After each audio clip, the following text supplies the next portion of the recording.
Hello guys, welcome back to our channel. In today's video, I'm going to show you how to log into your Walmart employee account.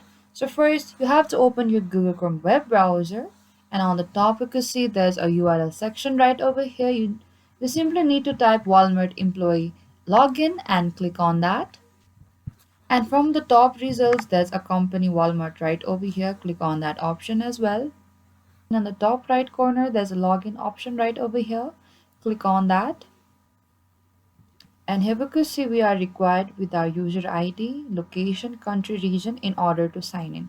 So simply type down your user ID in order to further your process and your country region as well and your location. And after you're done with it, and your store or club number as well.